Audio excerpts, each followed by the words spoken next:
profesor titular de la Escuela de Ingeniería, es decir, estamos en su barrio, y además es miembro, es investigador del Grupo de Ciencias Planetarias de la Universidad.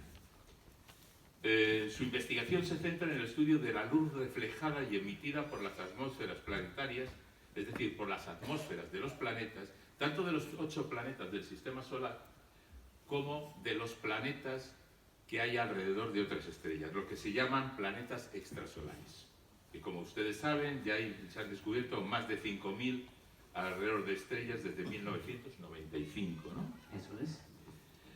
Ha publicado decenas de artículos científicos, ha sido investigador visitante de la Universidad de Oxford, ponente del panel científico del programa Discovery de la NASA y miembro de la Junta Directiva de la Sociedad Española de Astronomía. Además de investigador y docente, es un divulgador incansable. No sé cuántas charlas hemos coincidido en los últimos meses, pero bastante, varias. Y tiene colaboraciones en radios y también en diversos medios digitales. Ha escrito un libro que es Atmósferas Planetarias, que es su especialidad, pero hoy no estamos aquí para hablar de ese libro. Hoy estamos para que nos enseñe cómo podemos destruir la Tierra, algo para lo que no creo que necesitemos. Bueno, sí necesitamos, ya hablaremos.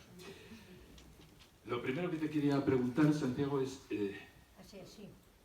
Sí. ¿Cómo nació la idea de Manual para la Destrucción del Planeta Tierra?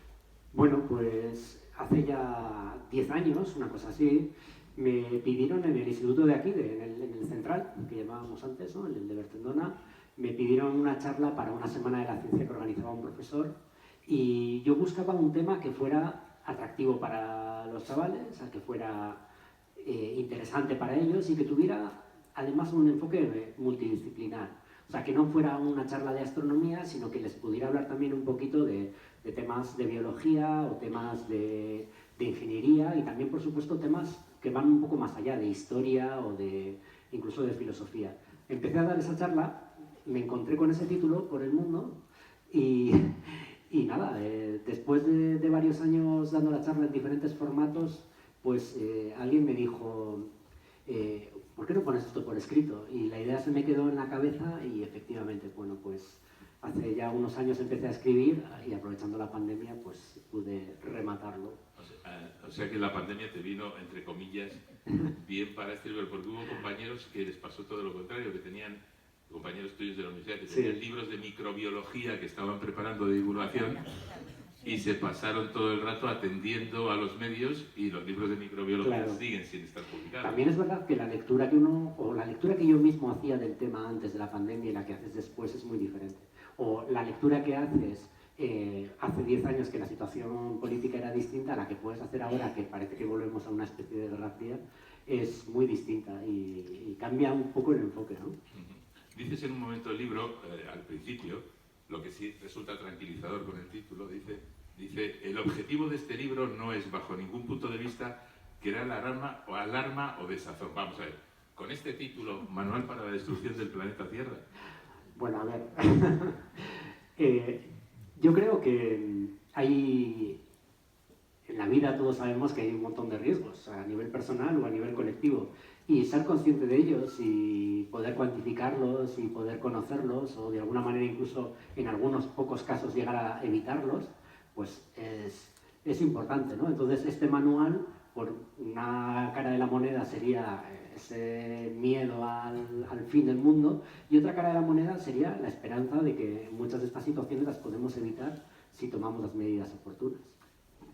¿Las situaciones que podemos evitar son para el fin del mundo o para el fin nuestro? Bueno, claro, es que cuando hablo de fin del mundo, cuando hablamos de la destrucción del planeta Tierra, tiene muchas lecturas distintas. Entonces yo en el libro expongo un poco como desde el nivel más superficial, que sería pues el colapso de nuestra civilización, que sería algo relativamente sencillo de conseguir, porque los sistemas, las civilizaciones sabemos que a lo largo de la historia han ido evolucionando y han ido desapareciendo y surgiendo, ¿no? Hasta el nivel más bajo que sería, o más profundo, que sería la propia destrucción física de la roca sobre la cual nos colocamos, pues hay todo un espectro de posibilidades de muy diferente índole. Lo más fácil, o lo que tiene los días más contados, es desde luego la propia supervivencia de la especie humana. Eso es lo más delicado en esta ecuación Y bueno, pues es uno de los posibles finales del mundo que abordo en el libro. Porque es el final del mundo que a nosotros nos importa, ¿no? Claro, y si me apuras, el de nosotros mismos, ¿no? Sí. Hay una idea que sale desde las primeras páginas hasta el final, y es la fragilidad de la atmósfera terrestre. No sé si ustedes han visto últimamente alguna imagen en la tele del orbe de la Tierra, del borde de la Tierra, y cómo hay una línea azul finita, muy finita, que separa la oscuridad de la Tierra. Tú dices que esa línea azul, que es la atmósfera, es el eslabón más débil, ¿no? Totalmente, sí. Sobre ese tema, y de hecho ahora antes comentaba con alguien del público, ¿no? Hay muchos documentales, hay muchos libros escritos también sobre cómo puede acabar el planeta Tierra, etc. Pero yo creo que un valor que humildemente se aporta en este libro es la visión de la atmósfera como un elemento que es muy dinámico, que es en cierto sentido también inestable, y no tenemos más que mirar a nuestros vecinos del sistema solar. Venus y Marte son en muchos sentidos similares al planeta Tierra, no están tan lejos o tan cerca del Sol como nosotros, hay diferencias por supuesto, pero compartimos muchas similitudes y aún así vemos tres mundos completamente distintos. Venus es un infierno, Marte es un desierto helado y probablemente estéril, y la Tierra está aparentemente en el sitio óptimo y perfecto y maravilloso, ¿no? Y hoy en día sabemos, gracias a la investigación científica, que las atmósferas de Venus y de Marte en el pasado fueron amigables para la vida. Es decir, que sus climas, sus atmósferas han cambiado mucho en el tiempo. Y lo mismo sabemos que ha pasado también con la atmósfera terrestre. La atmósfera terrestre ahora mismo está en una situación que podemos considerar ideal para nuestra especie, pero en el pasado ha sido mucho más caliente y mucho más fría. Y eso es algo que va a suceder en el pasado. Y yo siempre digo lo mismo, cuando veo a un político diciendo no os preocupéis del cambio climático porque el clima ha cambiado muchas veces, yo pienso, es que es justo eso lo que nos tiene que preocupar. Si la atmósfera fuera completamente estable y fuera algo imposible de modificar, entonces no tendríamos que estar preocupados por nada. La atmósfera es dinámica, y las condiciones atmosféricas en las cuales una especie como la nuestra está a gusto, pues son muy concretas y están muy limitadas, y por lo tanto tenemos que ser muy conscientes de esta debilidad, ¿no? La Tierra tiene una atmósfera que puede tener unos 100 kilómetros, depende un poco cómo lo definas, ¿no? 100 kilómetros de espesor no es nada, como digo en el libro, es una auténtica pompa de jabón. Y la principal amenaza para cambiarla somos nosotros en estos momentos, ¿no? No son ninguno de los ciclos que ha pasado la Tierra a lo largo de sus 4.600 o 4.500 millones de años, ¿no?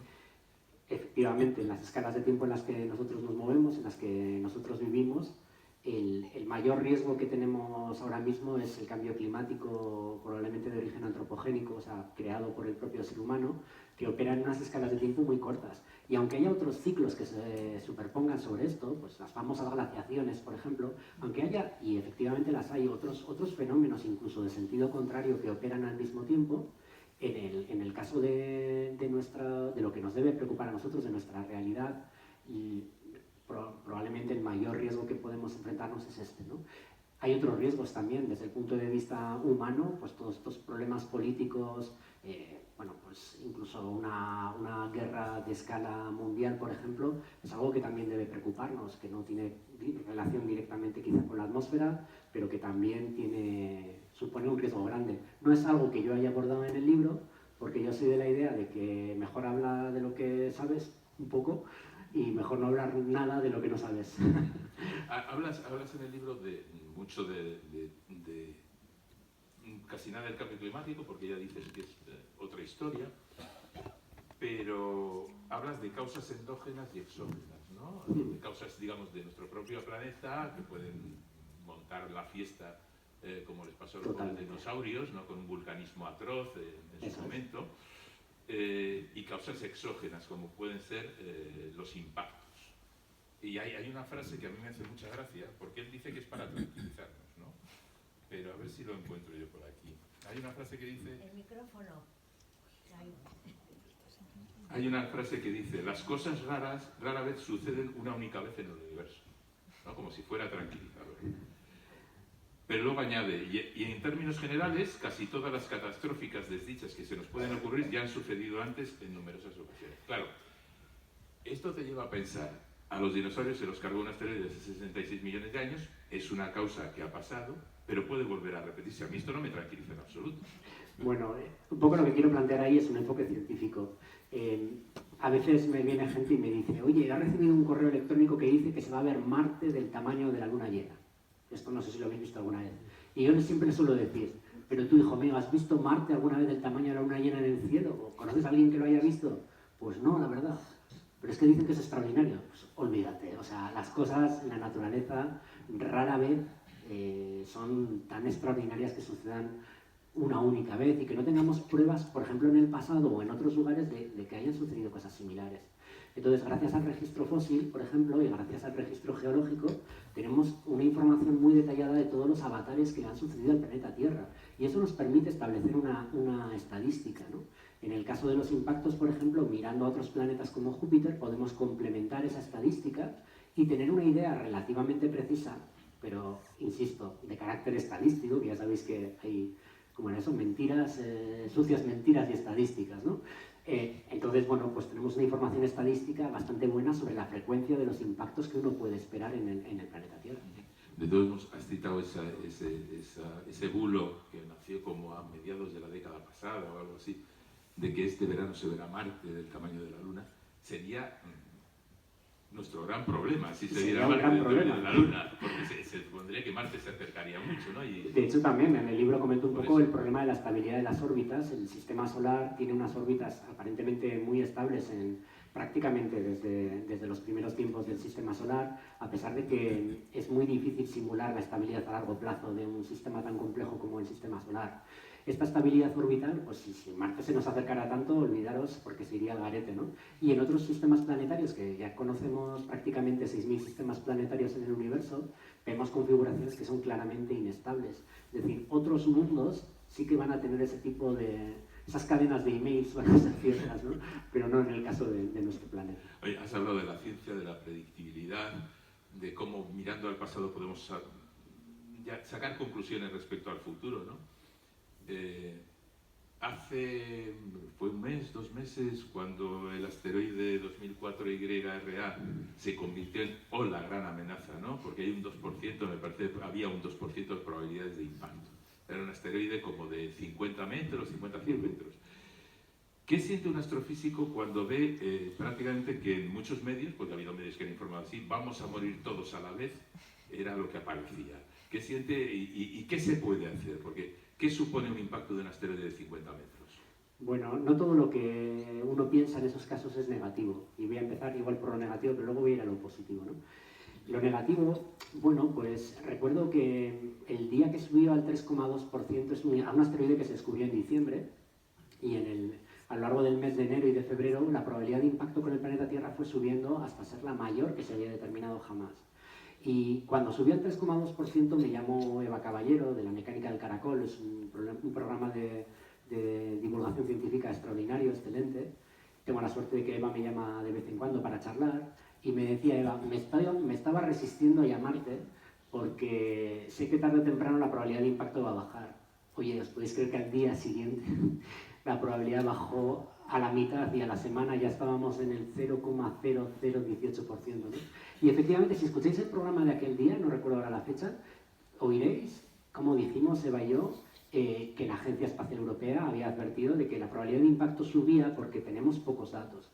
Pero lo previsible es que a la base de acumular datos, esa previsión termine bajando. El problema es que cuando la probabilidad de impacto bajó, los medios de comunicación en general no se hicieron eco.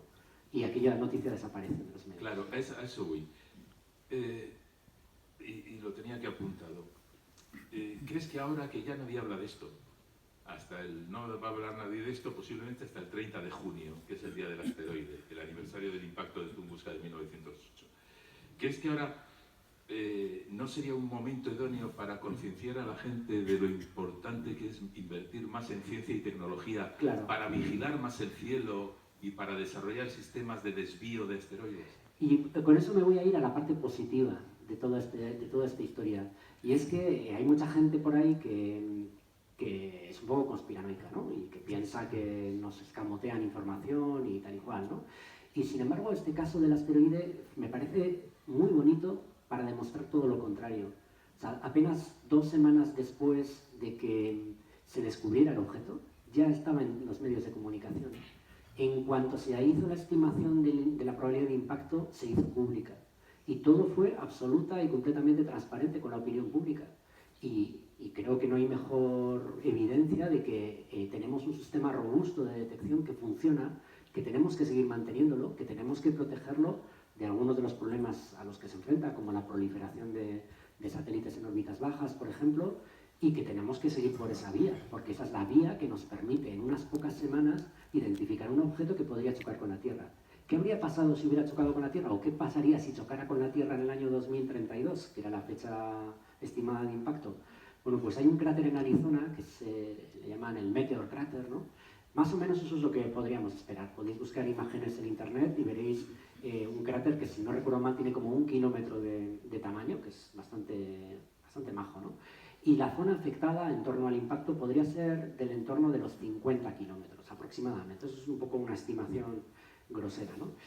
Eso es lo que podría esperar, una devastación, vamos a decir, de escala local, obviamente, pues si cae en Bilbao, mal asunto para nosotros, ¿no? Pero no una devastación de escala global, o sea, desde luego eso no sería una destrucción del planeta Tierra. Claro, pero todo depende de dónde caiga. Totalmente, si cae en el mar, por supuesto, generaría un tsunami, habría que ver un poco en qué región del océano cae, y si cae en una zona despoblada, pues prácticamente, no te voy a decir que no nos enteraríamos, porque nos enteraríamos, seguro, pero... Más o menos un impacto de esos gordos, o sea, gordos de un bicho de 50 metros... Una vez cada siglo. Una vez al siglo, ¿no? Una vez cada siglo podemos esperar algo de esto. Has mencionado el impacto de Tunguska. La superficie de bosque que destrozó aquel impacto, que entró además con una trayectoria un poco rara, puede ser aproximadamente como la superficie de Euskadi. O sea que a nivel local son problemas importantes. Pueden suceder una vez cada siglo. Más pequeños van a ser más frecuentes, como el de Chelyabinsk del año 2013, si no recuerdo mal, pero estos una vez cada siglo. Son los impactos, perdón, la mayor amenaza para nosotros como civilización, la mayor amenaza de fuera. Yo creo que sí, son los más frecuentes. Es el tipo de evento que con más frecuencia podemos esperar. De hecho, sucede todas las noches o todos los días incluso. Tenemos objetos entrando en la atmósfera de la Tierra, pero son objetos de tamaños muy pequeños, pues estamos hablando de centímetros o menos incluso. Eso sucede continuamente y, como decíamos, impactos más grandes suceden en intervalos de tiempo progresivamente mayores, pero sabemos que suceden recurrentemente. Y sabemos ya que la ciencia y la tecnología son capaces de desviar, si lo conocen con tiempo, y sí, digamos un bólido que se nos venga del... Un objeto del tamaño de este 2024 YR4 que hablábamos, los especialistas que trabajan en este tipo de eventos consideran que con una misión tipo DART, que fue una misión americana que chocó contra un asteroide hace un par de años, sería capaz de desviarlo lo suficiente. En última instancia, si el objeto es más grande, lo que necesitamos es probablemente más tiempo. Por lo tanto, cuanto antes conozcamos las órbitas de los objetos peligrosos que nos rodean, estamos hablando de que alrededor de la Tierra puede haber del orden de al menos 1000 objetos de 1 kilómetro en órbitas que en algún momento pueden llegar a ser peligrosas para nosotros. Esas órbitas van cambiando en el tiempo, por lo tanto no basta con conocer dónde están y no basta con ponerles la etiqueta, sino que hay que estar continuamente vigilándolos, porque las órbitas evolucionan debido al paso cercano pues, de la Tierra o de Júpiter. Y estos objetos, para desviar objetos tan grandes como 1 kilómetro, ahora mismo probablemente no tendríamos tecnología suficiente, pero no es descabellado pensar que fuéramos capaces de desarrollarlo en el espacio de unas pocas décadas, por ejemplo.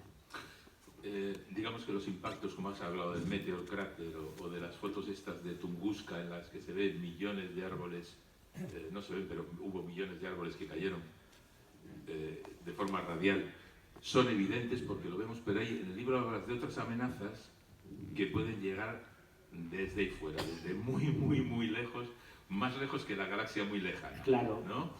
Antes me decías, sí, de lo más peligroso son los asteroides. La energía que despliega un asteroide en una colisión con la Tierra, aunque nos hablen en las noticias de que es el equivalente de detonar todo el arsenal nuclear, bueno, sí, pero sin efectos de radiación, por ejemplo, pues los eventos astronómicos más cotidianos, como pueda ser una explosión de supernova, que comentaremos ahora, supongo, despliegan una cantidad de energía millones de veces superior. Es decir, que algunos de esos eventos cósmicos, aunque más raros, son muchísimo más poderosos que el simple impacto de una roca con la Tierra. Métete con las... Porque la supernova es, digamos, la muerte de una estrella, ¿no? Es la muerte de una estrella más grande que el Sol, bastante más grande que el Sol. En las etapas finales de su vida, las estrellas se vuelven inestables y cuando son muy masivas, esa inestabilidad puede terminar con una explosión muy grande. Una explosión que despliega una energía capaz de vaporizar por completo 2000 tierras. O sea que si el Sol fuera a explotar como supernova, desde luego nosotros estaríamos condenados. Pero el Sol es demasiado pequeño para llegar a ser una supernova. Ha habido supernovas en el cielo, hemos visto aparecer estrellas a lo largo de la historia, en tiempos de Kepler, por ejemplo, en tiempos de Tycho Brahe, se han visto estrellas aparecer en el cielo que correspondían precisamente a la explosión de estrellas de la Vía Láctea que terminaban sus días como supernovas. Si esa supernova está demasiado cerca, en una zona que me encanta el nombre, es maravilloso, es la zona de muerte. Si estás en la zona de muerte, que son unos 150 años luz, entonces obviamente tienes sí, tenemos unos 150 años luz, pero la estrella más cercana que tenemos a nosotros está a 4 años luz, ¿no? Correcto, la estrella próxima a Centauri sería la más cercana, son 4 años luz. Y ahora viene la pregunta, ¿tenemos que preocuparnos por alguna estrella? ¿Tenemos pensadas todas las estrellas que hay a 150 años luz? Y más, tenemos, mira, y volvemos otra vez un poco a lo mismo. Gracias a la Agencia Espacial Europea, tenemos una misión que lleva ya más de una década en órbita, que es la misión Gaia. La misión Gaia ha hecho un mapa de las estrellas del cielo, de la Vía Láctea. Ese deseo de los niños de contar las estrellas, Gaia lo ha hecho con todo lujo de detalles. Y hoy en día sabemos dónde están, cómo se mueven y qué propiedades tienen más de 1000 millones de estrellas. Es una barbaridad. Y gracias a eso sabemos que hay potenciales supernovas en un tiempo futuro y cercano. Algunas de ellas incluso están a menos de 150 años luz. Estamos hablando de la estrella Ica Pegasi, está en la constelación de Pegaso. Pero, por ejemplo, de Ica Pegasi sabemos que se está alejando tan rápidamente de nosotros que podemos ya descartar que una explosión de esta estrella como supernova fuera peligrosa. Y hay otras. Estrellas famosas como Betelgeuse o Rigel son también estrellas que pueden acabar explotando en cualquier momento, ¿no? Un astrónomo cuando dice esto es 1.000.000 de años arriba o abajo. Pero claro, vosotros habláis de 1.000.000 de años arriba y abajo como si fuera mañana o pasado, ¿no? Ya, mira, hablaba del libro, no me acuerdo con quién era, y me decía, es que no encajan los números. Y me decía, no, encajan los ceros. Los números no te preocupes, que nunca van a encajar. Es que no nos hacemos, es imposible hacernos a la idea. ¿Qué pasaría si una supernova estallara a 50 años luz de la Tierra? ¿Habría alguna, 50 años luz, que es 15 veces, 12 veces más lejos que la estrella más próxima? Es decir, sí, muy lejos. Bueno, si explotara dentro de la zona de muerte, o la razón de establecer la zona de muerte es que una supernova demasiado cercana, sobre todo va a afectar a quién va a ser, a la atmósfera del planeta. En el caso de la Tierra, una explosión de supernova cercana podría acabar con la capa de ozono, por ejemplo. Las explosiones de supernova, sabemos que en el pasado, y volvemos un poco a la historia de antes, sabemos que en el pasado hemos tenido explosiones de supernova cercanas a la Tierra que han dejado residuos radiactivos en los fondos oceánicos, también en la superficie de la Luna. Lo sabemos gracias a las misiones Apolo, de nuevo, gracias al esfuerzo científico y tecnológico que hemos desarrollado en las últimas décadas. Y sabemos que esas explosiones probablemente afectaron fuertemente a la alta atmósfera y que provocaron probablemente un calentamiento del conjunto de la atmósfera, generando no solo un incremento de la radiación cósmica que recibimos por culpa de la supernova, sino un cambio en las condiciones climáticas ambientales. Algunas de estas explosiones de supernova se han correlacionado con extinciones masivas del pasado, sobre todo porque los organismos que vivían debajo del agua aguantaron mucho mejor que los que vivían en la superficie, lo cual nos hace pensar en este tipo de eventos cósmicos. Claro, y eso podría significar que dentro de unos millones y millones y millones de años hubiera dos seres en la Tierra que estuvieran hablando de cómo se destruye el planeta porque a nosotros nos hubiera destruido una supernova. Perfectamente. Vale, muy tranquilizador. Pero hay digamos, cuerpos astronómicos que siempre tienen una atracción especial sobre nosotros. ¿Y qué pasa con los agujeros negros? ¿Podría acabar un agujero negro con la Tierra? Me encantan. No hay charlas en agujero negro. Bueno, por eso lo he sacado. Y luego sacaré a otros. Da igual que vayas a hablar de Marte, siempre acabas hablando de agujeros negros. Bueno, los agujeros negros desde el punto de vista de la física teórica son unos lugares apasionantes, con particulares propiedades, bueno, una cosa increíble, que no terminamos de comprender, singularidades, ¿no? Decía Hawking.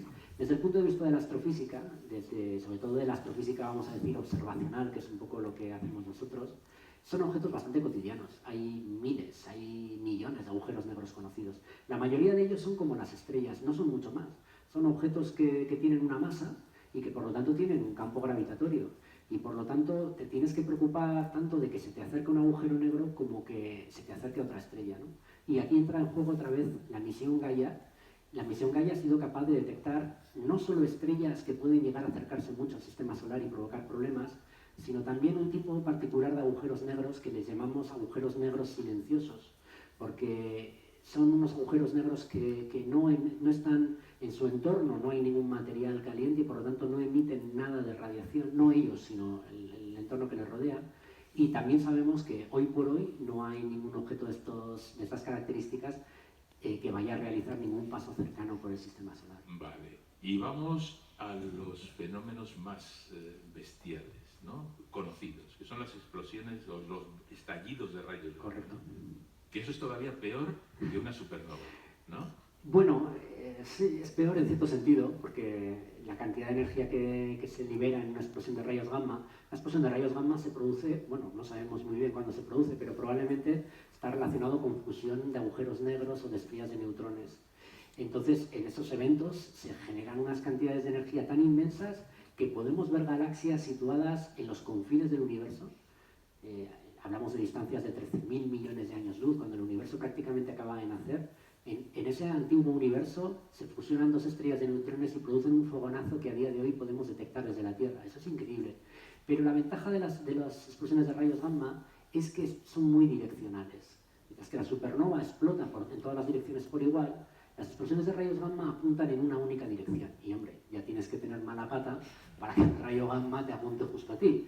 Pero mira, eso pasó hace un poco más de un año. Sucedió que un rayo gamma, una explosión de rayos gamma en una galaxia muy lejana, y no estoy hablando de Star Wars, fue capaz de cambiar las propiedades de la atmósfera terrestre.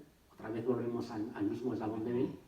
La ionosfera terrestre se generó un gran agujero y tardó unos 8 minutos en recuperarse, lo cual no es mucho, pero ya nos indica que efectivamente este tipo de eventos que ya son altamente improbables, pueden no llegar a suceder nunca en la historia del sistema solar, pero sin embargo también pueden suceder y también pueden ser extremadamente letales. Antes de ceder la palabra a nuestro público, ¿puede haber algo, me está avisando el tiempo, puede haber algo ahí fuera de lo que no sepáis todavía los científicos y que sea una amenaza para la vida en la Tierra? Una amenaza exógena, desconocida todavía, porque las GRB eran relativamente frecuentes, ¿no? Y los agujeros negros son también de hace Sí.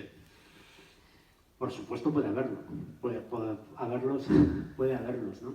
De hecho, claro, cuando Enrico Fermi estaba trabajando en el proyecto Manhattan, desarrollando la bomba atómica, se juntaron muchos científicos brillantes en aquel proyecto, ¿no? Y hablaban mucho entre ellos. Y entonces una de las cosas que discutían era, había científicos que pensaban que tenía que haber vida inteligente en todos los rincones de la galaxia, y había otros como Enrico Fermi que decían, ¿y dónde están? No, como el famoso meme, ¿no? ¿Dónde están? Que yo no los veo. ¿Por qué no hay otras formas de vida, ¿no? Entonces, eso es lo que se llama la paradoja de Fermi, ¿no? Si la vida es frecuente en el universo, ¿por qué aparentemente estamos solos, ¿no? Bueno, pues una de las posibles explicaciones que se da es que hay un gran filtro escondido en la evolución de los planetas, de las especies inteligentes y de las civilizaciones, como lo queráis ver, que hace que no seamos capaces de pasar un determinado punto, ¿no? Entonces esto lo explica muy bien Paul Davies en un libro, y dice que la pregunta relevante es si el gran filtro que bloquea la evolución de la vida está por detrás de nosotros o por delante. Es decir, si el problema es, no sé, generar el pulgar oponible, ¿no? Pues ya lo hemos hecho, aquí estamos. O si el problema es que, como tú decías, hay algún riesgo escondido en el universo que todavía no nos hemos encontrado, ¿no? En ese sentido, lo único que nos queda es la ciencia, como la única manera que tenemos de tener una estructura de conocimiento que se autocorrige con el tiempo y que nos permite hacer cosas tan fabulosas como llegar a discutir aquí tú y yo relajadamente cómo puede ser el final del mundo y cómo podemos evitarlo. Bueno, pues me parece que ya se han pasado el tiempo y no he sacado a pasear una de las causas, pero seguramente la sacará a pasear alguien del público. Yo les recomiendo el libro porque además está muy divertido. Uno se divierte mucho porque los pies de las notas al pie y saca la humorada y la gracia Santiago, y aprendes mucho porque te explica todo, cosas muy complicadas las explicas de una manera muy sencilla. Así que levanten la mano si quieren hacer alguna pregunta.